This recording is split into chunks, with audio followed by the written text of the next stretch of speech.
What's up, guys? You guys are watching the Romeo and Juliet series done by Nerdstudy, Act 1, Scene 3 analyses. Let's get into it. Let's start off right away with our first question. Why does Lady Capulet want Juliet to marry Paris? And the correct answer is A. Guys, Lady Capulet, Juliet's mom, is a total gold digger. She is a terrible influence to her daughter. Now, the question is, how does Juliet respond to Lady Capulet's reasoning? Or shall I say, how does Juliet respond to how Lady Capulet feels about this situation?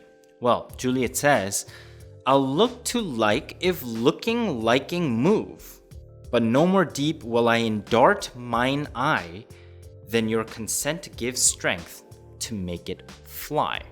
Now, critics talk all the time about the role of Juliet. Is she passive or is she active? And I'm just going to give you the answer. She is actually extremely active. I would say that Juliet is far more mature and intelligent as compared to Romeo. And this is an obvious thing. In the responses specifically, and it's always the responses that she makes towards either her mother or the nurse, you see Juliet use very oftentimes the concept of a HyperBataan.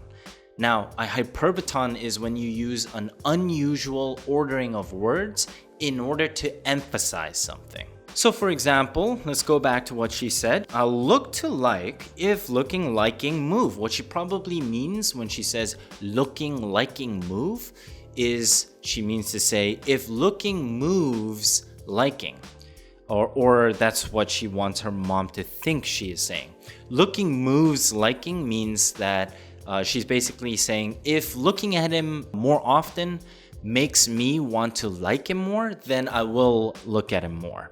But the thing is, because she scrambled the order, it could easily be the case that what she really means to say is instead of looking moves liking, she might mean to say if liking moves looking, which actually would mean she would be saying, I will look at him if I like him enough to look at him. And that, of course, is an entirely different message altogether.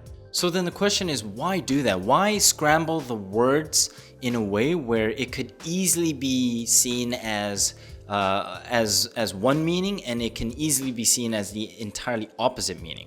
Well, one really good reason why you would do this is if you want to be honest, but at the same time, you have a philosophy where you think to yourself, well, if you're going to listen to what I say in a neutral way in light of this opinion, then, so be it. Because what I meant was that opinion. I'm not going to lie about it, but I'm going to let you hear whatever you hear out of it. That is an extremely intellectually sophisticated thing to do.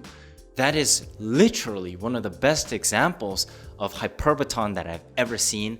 Guys, if you want to be a real nerd, if you really want to be a true nerd bird, what you have to do is look out for this. If anyone in your everyday life uses the scrambling of words that truly could mean two different things, they are using a HyperBataan. You have to literally scream HyperBataan. You have to literally scream it at their face.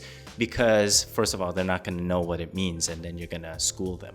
But second of all, it is so rare to see somebody think it through. You have to be a genius to actually think it through and say something that could easily mean two different things. By the way, when you say something that could mean two different things, that could also be just a double entendre.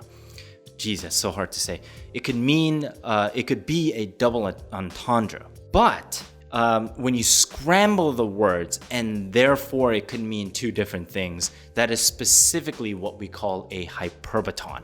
So Juliet using HyperBataans, that immediately tells us that she is extremely mature, she is extremely intelligent, and she is active in a way where she knows how to repel her mother by saying things that might sound like she's agreeing, but in her heart of hearts, she knows that she's not agreeing at all.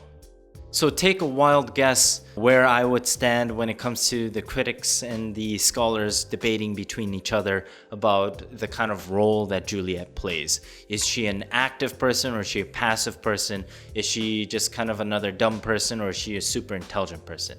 Obviously, I think that she's a very intelligent person, especially for her age, and I believe that she plays a very active role in the way she speaks. In the last two lines, if we read those lines again before we end this play, before we end this scene, it says, "But no more deep will I endart mine eye, then your consent gives strength to make it fly."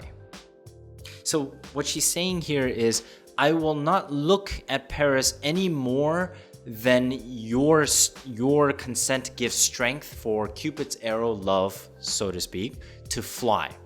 And so again, this could mean two entirely different things based on how the listener is listening to what she's saying.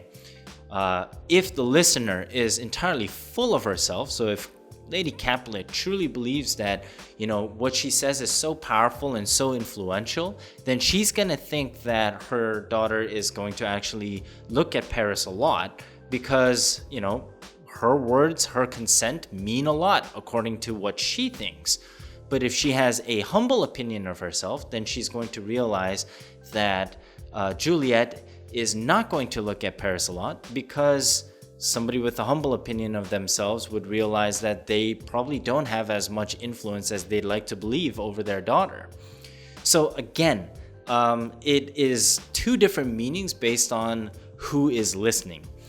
And the fact that Juliet is able to speak at this level and from time to time rhyme at this level while saying such meaningful things is absolute proof that she is an intelligent and sophisticated and surprisingly mature person, especially for her age. Alright guys, so that was a long bit about Juliet, but of course we're not done.